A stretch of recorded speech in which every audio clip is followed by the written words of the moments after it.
this Sensational Sex Podcast episode, you'll find out what is No Nut November and how it has grown since 2011 into a huge men's movement.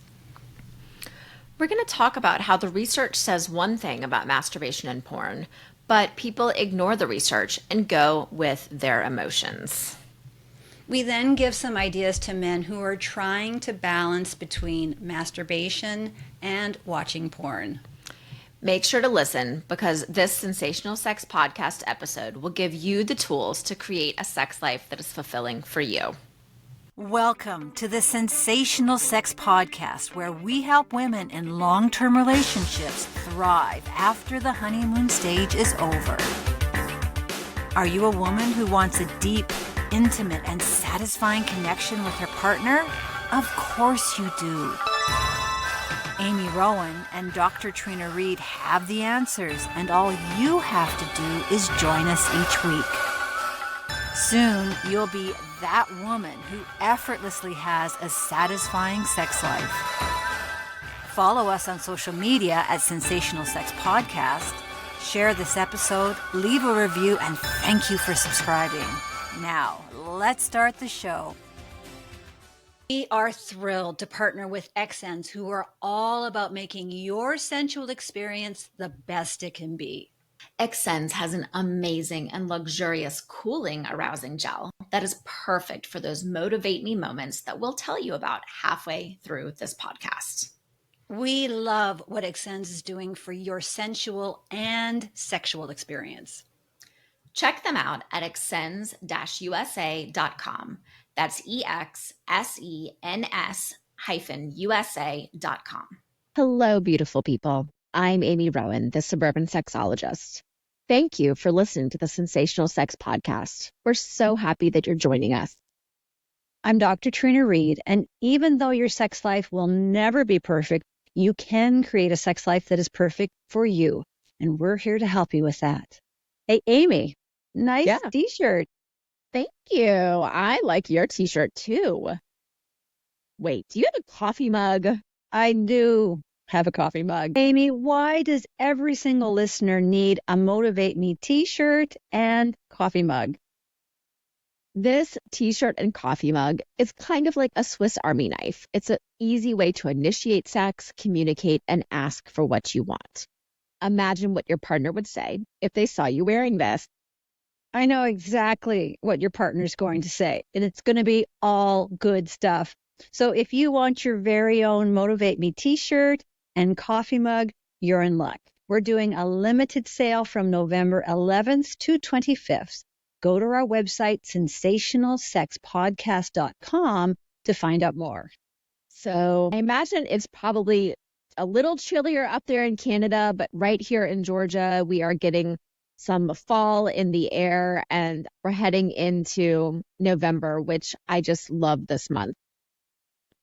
Well, there's a saying where I come from, it isn't Halloween unless the kids are in their snowsuits under their costumes. So that's how we do Halloween up here. Oh man, yeah. For us, Halloween, it can be 80 degrees or it can be 40 degrees. It's very interesting, and you never know which one you're going to get. So once a month, we do We Don't Have the Answer, but we'll do our best sex question. In our past podcast episodes, we were talking a lot about women's shame, but men also carry shame. And this podcast was inspired by our very own Amy. So why don't you tell us why you picked this topic? We're going to talk about No Nut November, which is often abbreviated to NNN. And this is an annual internet challenge of sexual abstinence and not masturbating during the month of November. It originated in 2011 and grew in popularity among male users. And although No Nut November was originally intended to be satirical, it was really, I think, initially supposed to be a bit of a joke. Some participants went on to claim that abstaining from ejaculating and not watching pornography had health benefits. In 2017, the movement started to gain popularity on social media, and it is associated with the NoFap community on Reddit, which encourages its members not to masturbate.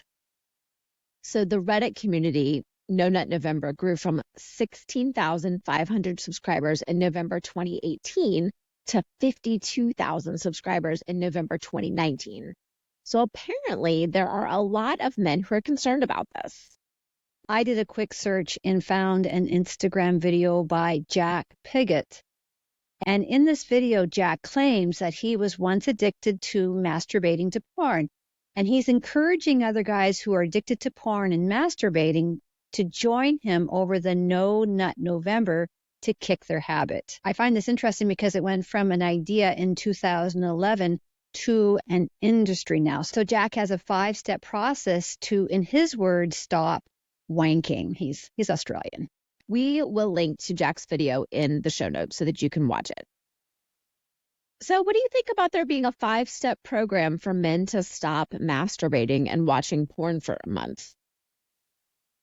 I think it's wonderful that if men feel like this masturbating and porn watching is out of control, that there's people out there discussing it and giving ways to manage it better and normalizing it. I know for a lot of men, watching porn and masturbating while they're watching porn does cause them a lot of shame. What this reminds me of a little bit is dry January. Have you heard of dry January before? Dry January, it's similar concept, but it's basically alcohol, right? It's like after all the excesses of the holiday season, a lot of people are like, I'm not going to drink any alcohol for the month of January.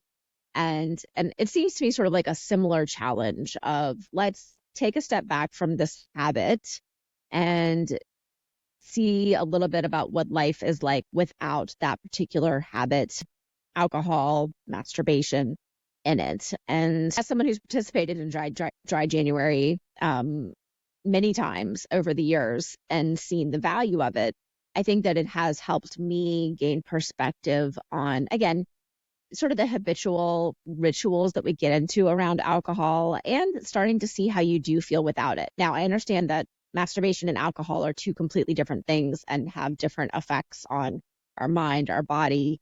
But I do also think that those habits can be wrapped up in shame. And, certainly during COVID, I know that a lot of people, their alcohol use increased. And I can only imagine that their masturbation habits probably increased during that time as well. To get into a good habit, you need to do something for 30 days in a row, which is probably why they're doing this No Nut November. However, I just wonder how much difference it makes. And do men actually stop masturbating, and do they stop watching porn? Do they take a step back and get some perspective, or abstaining from it for 30 days and then they go back into their old habits? Does that make them feel even worse because they failed? I don't know the answer to that question.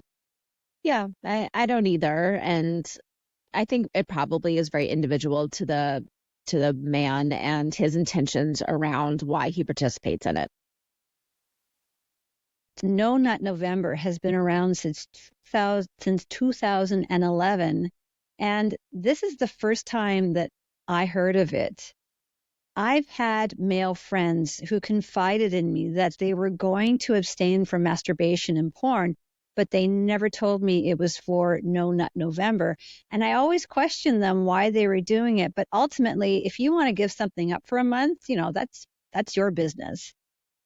I think there's a value to examining, again, the rituals, the habits, the things that we do, and especially if they are bringing you shame. If it's something that's bringing up shame, it's bringing up feelings of why am I doing this? Why am I doing this so much? Am I doing this? Is this too much? Is this okay? Then, I think there's a value of looking at that. However, this is where it gets murky, because the organization NoFap is an anti-masturbation movement, which has been linked to religious organizations. Supporters of NoFap say avoiding masturbation for prolonged periods of time have many benefits, including enhanced focus and concentration and decreased pornography use. And the NoFap movement endorses a very specific understanding of masturbation and human sexuality. and it argues that pornography is harmful. NoFap suggests that avoiding masturbation can help people regain control over their lives and avoid compulsive or addictive sexual behavior. The NoFap movement says it has more extreme benefits such as depression relief or overall health benefit. And NoFap goes on to say that people who feel guilty about masturbation or spend significant time masturbating may find avoiding it offers time for other activities, which may improve health. So what do you think about this? My motto in life is everything in moderation. So, and there are people who have compulsive behaviors around masturbation. And if you are aware of this compulsive behavior and it's interfering with your life, checking something like this out might be a good option for you. However, it feels like they have an agenda and there's a lot of judgment around masturbating. And masturbating is a very natural thing and should not be judged as shameful. I completely agree. And it's a tricky thing, though, because I think you're right on everything in moderation. And we know, as sexologists, that masturbation is healthy and normal.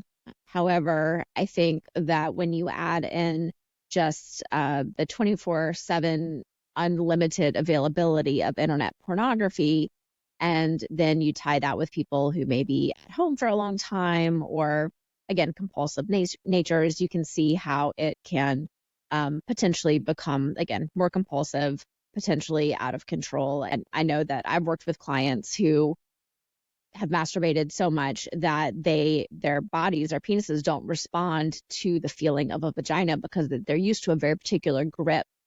And so teaching them how to come out of that is completely and totally possible. But it's when they're becoming completely acclimated, accustomed to orgasming, feeling pleasure in a certain way with a certain grip that's not able to be replicated by their partner. I think that's when things start to get tricky. Yeah, absolutely. And I'm going to share something very personal, and I hope my kids don't kill me for saying this. But both my teenage sons have shared that they are scared to become addicted to porn. And I don't know where this came from.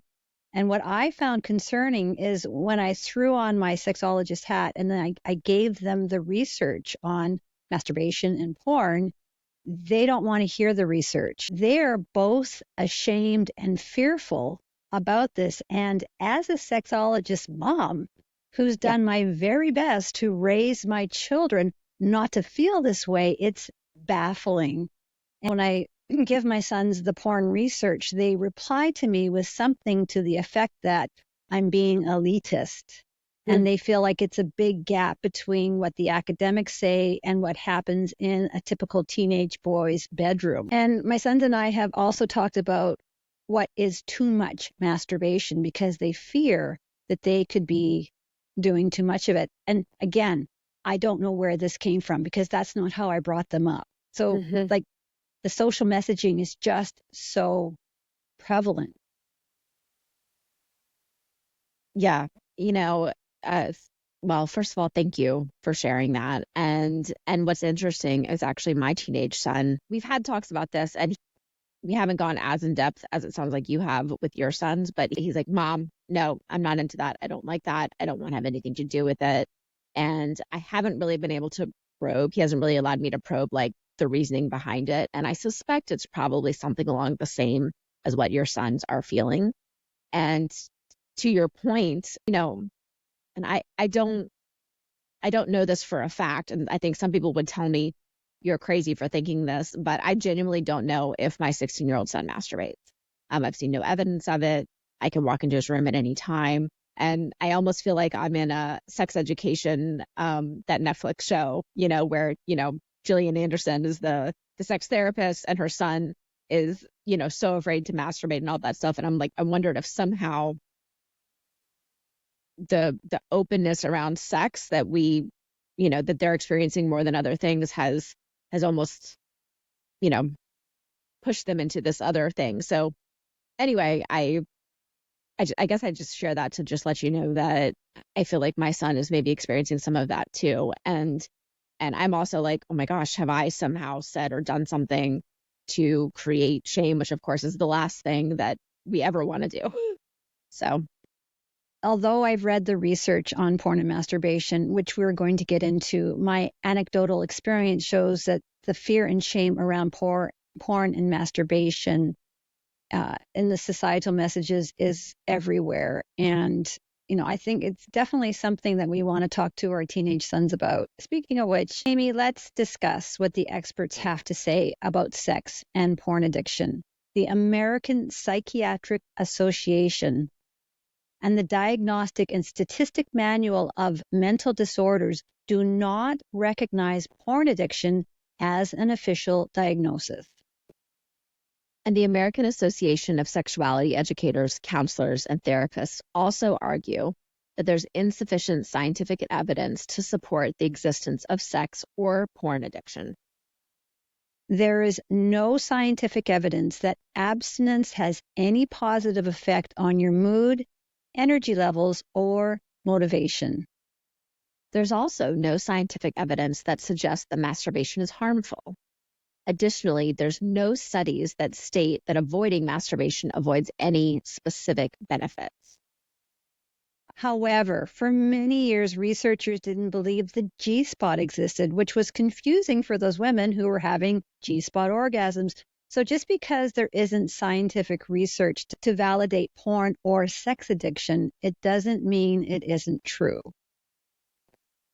I think what stands out to me here is that accessibility to porn, VR, camming, all of this stuff is progressing so fast, so much faster than these studies can keep up with. Because studies like this take, I don't know, you're a doctor, not me, but 6 months, a year, 2 years, depends on how longitudinal it goes. Also, in my studies, my sexology study, my organization, Sex Coach University, takes the stance that porn addiction is not an addiction. Porn addiction isn't real, but there is problematic compulsory behavior. And so, I think it's important to recognize that this is constantly evolving. And I know many, many people who would say that pornography has, if not completely and totally destroyed their marriage, certainly had a major negative effect on it. And so I don't think it's fair to discount those people's experiences, because again, it is one thing to look at a whole bunch of numbers, and then it's another thing to actually be living with somebody who is spending more time on their computer than spending time with you. My observation is there is a group of people who are compulsive about porn and masturbation, and it does get in the way of them having a happy, healthy relationship with themselves and their partner. However, the vast majority of people do have the checks and balances to not let porn and masturbation take over their lives. But for many years, and to some extent even today, sex and porn addiction were very sexy clickbait topics, and the media has really blown this out of proportion. But I will share that earlier on in my relationship, porn was a negative influence in our relationship.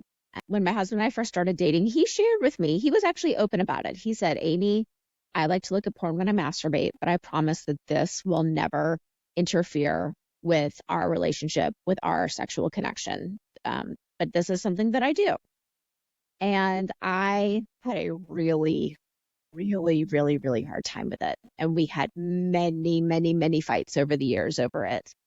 And ultimately, and it took probably 20 years. It took me probably 20 years to get to a place where it finally didn't bother me. And ultimately what it was for me was it was a self-esteem thing for me.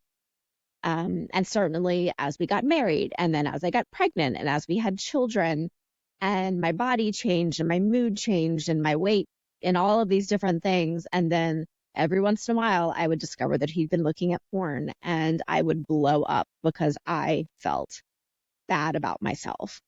And he felt bad about he didn't want to do anything that would make me feel bad. But I actually admire the fact that he said, this is something normal for me to do.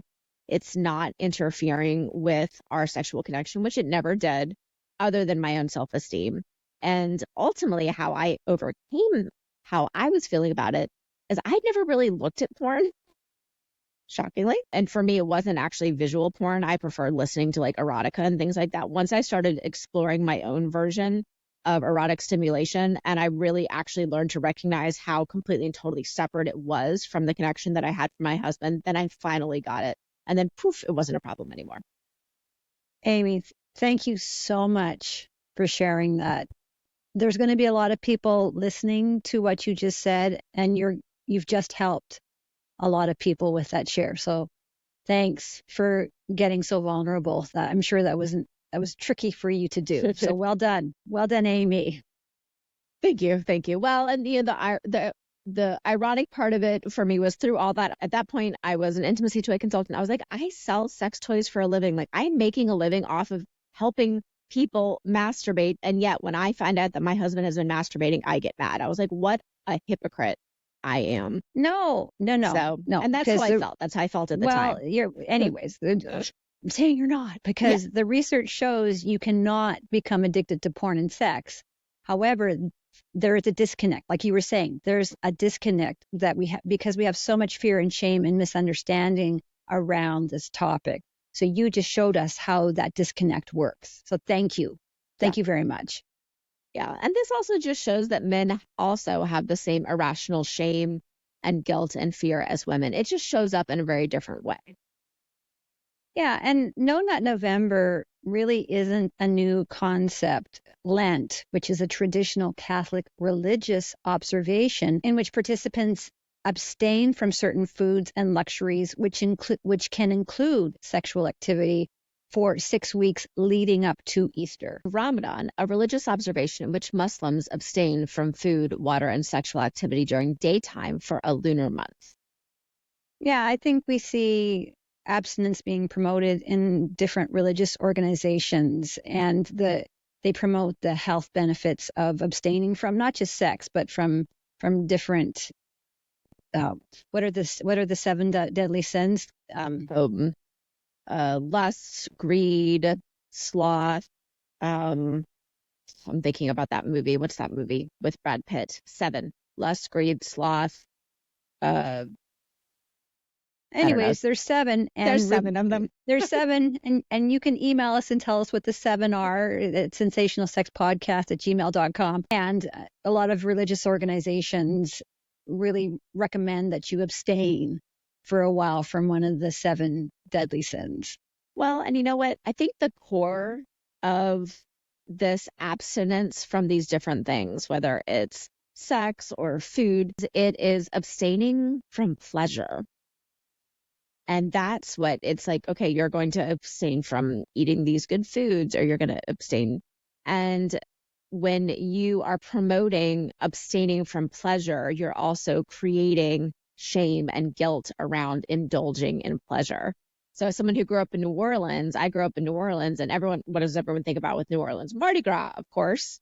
Or Mardi Gras is the day before Lent starts. It's Fat Tuesday. It's the day that you go completely and totally crazy before you have 40 days and nights of abstaining. So it's actually a religious holiday, or it's connected to the religious holiday. But when you're promoting abstinence, then you're also simultaneously creating shame around the indulgence of whatever it is you're abstaining from. There has been some pushback to No Nut November. In 2017, there was a related internet challenge. And I'm sorry, this sounds awful to me, but I'm not a guy, so I don't know. It's called Destroy Dick December. And this started serving as a counterpoint. It's a parody of No Nut November. And in 2017, Destroy Dick December, it's supposed to start on December 1st. And each day you masturbate until completion in a quantity in relation to the date. Meaning you must masturbate 1 time on the 1st, twice on December 2nd, 3 times on December 3rd, and so on until you get to the 31st. I don't want to masturbate 31 times in a day. Thank you very much. No.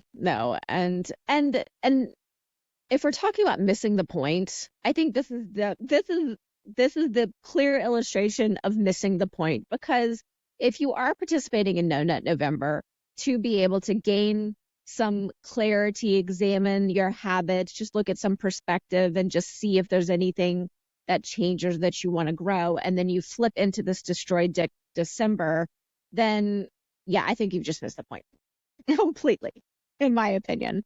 So I'm sorry if that's controversial, but that's how I feel about that. So. I don't think there is an answer here. I think it can be tough for some men to find balance between masturbating and watching porn. So maybe something like No Nut November can help a guy to take a step back and assess whether what he is doing is adding or subtracting from the quality of his life, relationships, and sexual experience. And we'll be right back. Hey men, are you tired of having the same old boring sex? For those guys wanting their partners to be more interested in sex, listen up. I'm Amy Rowan, the suburban sexologist. And I'm Dr. Trina Reed, and women in long-term relationships are a lot more likely to lose interest in sex because of the type of sex she's having. When you change the sex, chances are her sexual interest will increase. Tip number 1, she wants something different, but she doesn't know what it is. Women want to orgasm, but need it to be part of an overall experience. However, women have never been asked what she wants from sex outside of an orgasm. Tip number 2, she is unable to tell you she wants something different from sex. The one thing stopping most women from getting her sexual groove is an inability to tell you what she wants. Please let her know that you are open to this conversation. Tip number 3, there are a lot of physical and mental roadblocks that are getting in the way of her sexual desire. Chances are, when sex is initiated, she will not want sex. She needs to put her body into the motion and hope that her sexual desire catches up. FYI, women can orgasm without feeling sexual desire or arousal. Here's an easy tip. Make initiation more fun with our Motivate Me t-shirts and coffee mug. Listen every week to the Sensational Sex Podcast to learn how to create a sex life that is fulfilling for you. Go to sensationalsexpodcast.com to subscribe, and while you're there, pick up your Motivate Me t-shirt and coffee mug. Make sure to email us to let us know how you are motivating your partner. We love to hear the success stories. Sometimes, maybe a lot of times, women need a little help getting in the mood. So men, if you want to know how to make sex happen more often, then listen up. Most women in long-term relationships need a little motivation to get from to yeah.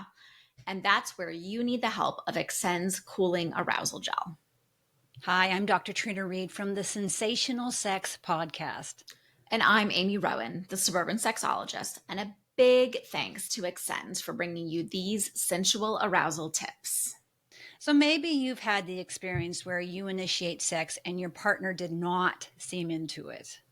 Instead of feeling rejected, you need to look at this a little differently. Your job is to help coax her sexual desire and arousal, and sometimes that can take a little time. This is why every sex expert under the sun recommends foreplay. And I call it core play because it's not optional. Too many women feel there is something wrong with her if she doesn't experience spontaneous arousal. Meaning, when sex is initiated, she is immediately turned on. So for your information, she probably feels very insecure about this and doesn't know how to tell you. You need to let her know that it's okay and that you understand that the longer you've been together, the more she'll experience a delayed sexual response, meaning it's going to take her body some time to catch up to what's going on. So nobody else is going to tell you this, so we will. Having her come first is not always the solution. In fact, when a woman feels the pressure to perform on command with every sexual experience, it can decrease her chances of orgasming. Instead, you need to help wake up her body with sensuality. And that's where Excen's Cooling Arousal Gel is going to be your new best friend. And it's really easy to use. Just apply a small drop to the clitoris, penis, nipples, or anywhere cooling is desired to discover an intense and explosive sensation. And the best part is you get up to 100 applications per bottle. Here's my pro tip. Excen's Cooling Arousal Gels are super strong, so just use a drop to start. This is not a lubricant. However, it will help her lubricate. You can always add more. It's best to let your partner apply this because you don't know exactly what feels good to her. There are 3 body-safe and flavored arousal gels to choose from. There's raspberry mint, hot vanilla espresso, and the award-winning ginger lychee. It gets even better. Go right this second and do a solid for your partner and your relationship. Go to the Excen's website, excens-usa.com. That's EXSENS-USA.com, and use the coupon code SENSATIONAL to get 20% off your purchase. Intense and explosive cooling sensations and a discount. It doesn't get much better than that. And now, back to the show. I see the value of No Nut November if you are going into it looking for some perspective on your habits. So I see the value in that. I think also as sexologists, we know that masturbation is healthy and normal, and when done in moderation and when done out of respect for yourself, out of respect for your relationship, and just being aware, there are certainly dark corners of the internet that you can stumble into. And if you're finding yourself actively seeking out, more and more explicit, darker, hardcore content, then this might be something that you want to take a closer look at. I think for some people, and easier for some people to start to fall into darker rabbit holes that they may not want to end up in. And this might be a great opportunity for you to speak to a sex therapist. They've seen this, they know how to manage it. There's going to be no judgment. In fact, you'll probably feel a lot less shame once you speak to a professional about what's going on in your life. So think about that. So we're going to leave you with some thoughts so you can make your own decision. First of all, masturbation is a normal and harmless sexual practice that can be part of a healthy sex life. And masturbation offers some health benefits. I mean, I will say one thing that I do like to say about masturbation, especially when talking about female masturbation, is you can't get pregnant. And if watching porn and masturbating begins to interfere with a person's daily life, it may be worth considering trying to masturbate less frequently. People who want to stop masturbating can get support from the NoFap community, but there is generally no medical or moral reason to stop. And a person who feels pressure to stop masturbation should really consider their own values. It is their decision if they masturbate or not, and how often they do it. It really is up to you. I think what we're doing with this podcast is just raising an awareness of what this is and some ideas for you to mull over. And ultimately, it's up to you how you want to move forward. And I hope you can move forward without shame. Just imagine what this piece of your life would look like if you took the shame component out. Absolutely.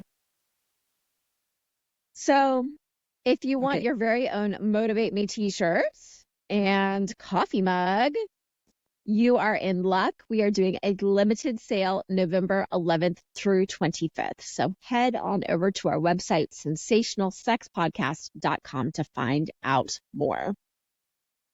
Until our next podcast, stay sexy. On next week's episode of the Sensational Sex Podcast. Are you worth the trouble that it takes to have good sex? Understanding what you need from the sexual experience, which may be different from your partner, and then ask for what you want is all based on you feeling worthy. Hi, I'm Amy Rowan, the suburban sexologist. And I'm Dr. Trina Reed, and we're so happy to help your sexuality thrive after the honeymoon stage is over. In this episode, we go through a letter from a woman that we'll call Jane and the sexual struggles that she's dealing with. So how did women get here? It's completely messed up that Jane is compelled to push herself so hard, ask for so little, and expect even less. Jane needs to learn how to communicate about her sexual needs, set boundaries, and negotiate. And this seems like such a big impasse for most women. More important, why does communicating about sexual needs, setting boundaries, and negotiating seem to be such an impasse for most women? More importantly, what can you do about it? Make sure to listen because this podcast will give you the tools to create a sex life that is fulfilling for you. Are you ready to experience more passion and more pleasure?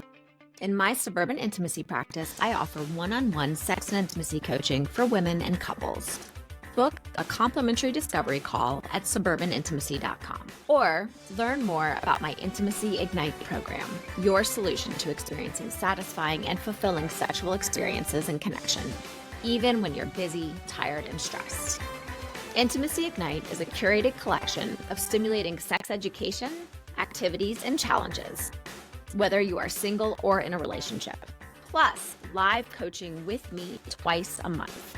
Save $10 off your first month with the code PODCAST. You can learn more at intimacyignite.org. Is more fulfilling sex on your mind but not in your bedroom? Then go to trinareed.com to get your free copy of the Sex Bootcamp Masterclass. While you're there, check out my award-winning fiction book, The Sex Course, that went to #1 in its Amazon category 3 days after launch. Both the Sex Course and Sex Bootcamp Workbook are available in audiobook. If you want to hang with groovy, like-minded, sex-positive women, then join my online courses and the Success Community. It's your time to create the sex life of your dreams. It all starts at trinareed.com. Did you love what you learned today? Share this episode with someone who needs it. Friends don't let friends have bad sex. Leave a review for this episode and follow, like, or subscribe on the listening app of your choice.